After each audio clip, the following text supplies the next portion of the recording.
नमस्कार मित्रांनो, आजचा विषय आहे लूज मोशन. तुम्हाला जुलाब सुरू झाले आहेत, तुम्ही लगेच गोळी घेऊन ते थांबवण्याचा प्रयत्न करतात. थांबा, तुम्ही अनंतात तुमच्या पोटाचे खूप मोठं नुकसान करत आहात. जुलाब लगेच का थांबवू नयेत आणि यामागे कोणतं मोठं कारण दडलं आहे ते आज आपण या व्हिडिओ पाहणार आहोत. नमस्कार मित्रांनो, मी doctor Gaurav Bendale, health with doctor Gaurav या चॅनलमध्ये आपलं सर्वांचं स्वागत आहे. आजचा विषय आहे लूज मोशन, जुलाब. जुलाब हे एक नाव ऐकलं तरी एक प्रकारची चिडचिड आणि भीती वाटायला लागते.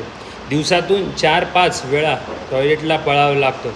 पोटात गुळगुळ आवाज येणं व भयंकर कळा येणं व शरीरात सगळी ताकद निघून जाणं व परिस्थिती किती त्रासदायक असते हे मी एक डॉक्टर म्हणून अगदी जवळून पाहिलं आहे आणि समजू शकतो. कारण कालच माझ्या क्लिनिकमध्ये एक पेशंट आला होता. त्याने बाहेरून उघड्यावरचं चमचमीत खाल्लं होतं आणि रात्री त्याला जुलाब सुरू झाला. त्या जुलाब चालू झाल्यानंतर तो घाबरून गेला आणि कंटाळून मेडिकलला एक हेवी डोस असलेली गोळी आणली आणि जुलाब जबरदस्तीने थांबवले. पण दुसऱ्या दिवशी त्याच्या पोटात भयंकर वेदना सुरू झाल्या. पोट फुगलं आणि त्याला एक कडकडीत ताप आला. तुम्हाला माहिती आहे असं का झालं? कारण त्याने एक विषारी बॅक्टेरिया शरीराबाहेर पाडण्याआधीच पोटात ब्लॉक करून ठेवले होते. त्यामुळे त्याला पोटाच्या आत एक छोटीशी सफर आपण करूयात. आपण त्याला समजून घेऊयात की तिथे नेमकं काय घडलं आहे. आपल्या पोटात आणि आपल्या आतड्यांमध्ये 100 ट्रिलियनहून अधिक गुड बॅक्टेरिया असतात, जे आपण अन्न पचवण्यासाठी फॅक्टरीसारखा काम करतात. पण जेव्हा आपण बाहेरचं दूषित आणि पाणी पितो व उघड्यावरचं खातो किंवा स्वतःच्या मनाने चुकीचे अँटीबायोटिक्स खातो, तेव्हा या गुड बॅक्टेरियाचे जंगल एका सेकंदात उद्ध्वस्त होतात. आपल्या आतड्यांच्या आत एक नाजूक पडदा असतो, ज्याला आपण म्युकोलायसिन असे म्हणतो. जेव्हा एखादा इन्फेक्शन पसरवण्यारा व्हायरस जसे नोरोव्हायरस किंवा रोटाव्हायरस तिथे हल्ला करतो, तेव्हा आतड्यातून सूज येते. एरवी जी आतड्याची व अन्नातलं पाणी शोषून घेतात, तीच आतड्याची संतापून ते पाणी वेगाने शरीराबाहेर फेकू लागतात. हाच तो डायरिया.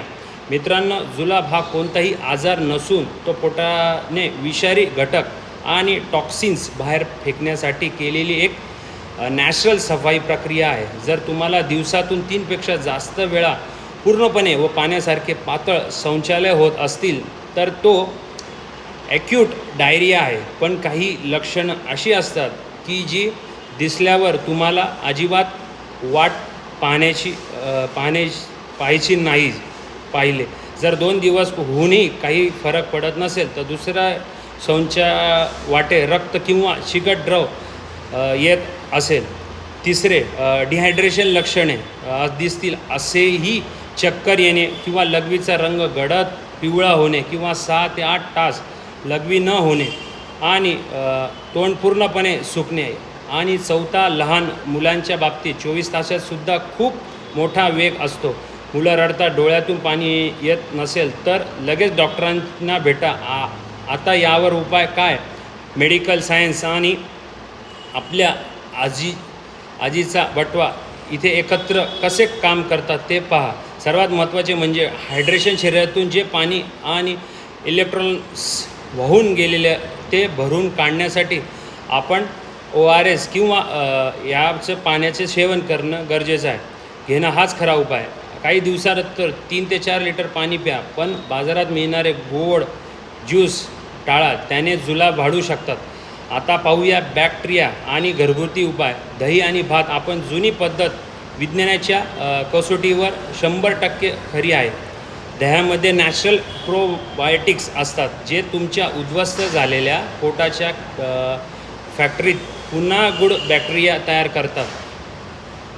त्यातल्या त्यात केळं. आणि नेहमी म्हणायची जुलाबात केळं खा, कारण केळ्यामध्ये प्रॅक्टिन नावाचा फायबर असतो, जो पोटातील अतिरिक्त पाणी शोषून घेतो आणि शौचालयाला बांधून ठेवतो. त्यातल्या त्यात मेथीचे दाणे आणि आलं हे पोटातील मोरड किंवा कळा शांत करण्यासाठी अत्यंत गुणकारी आहेत. त्यातल्या त्यात शरीरामध्ये खूप हुशार आहे. जुलाब झाल्यावर लगेच गोळ्या खाऊन ते दाबण्याचा प्रयत्न करतात. असं करू नका. पोटाला त्याची सफाई करू द्या. भरपूर हायड्रेट राहा आणि हलका आहार घ्या. जर लक्षणं गंभीर वाटत असतील तर तुमच्या डॉक्टरांचा सल्ला नक्कीच घ्या. मला खात्री आहे की माहिती तुम्हाला नक्कीच उपयोगी पडेल. आणि तुमचे काही प्रश्न असतील तर खाली कमेंटमध्ये नक्की विचारा. मी उत्तर देण्यास प्रयत्न करेन. ही माहिती जास्तीत जास्त लोकांपर्यंत पोहोचवण्यासाठी हा व्हिडिओ शेअर करा.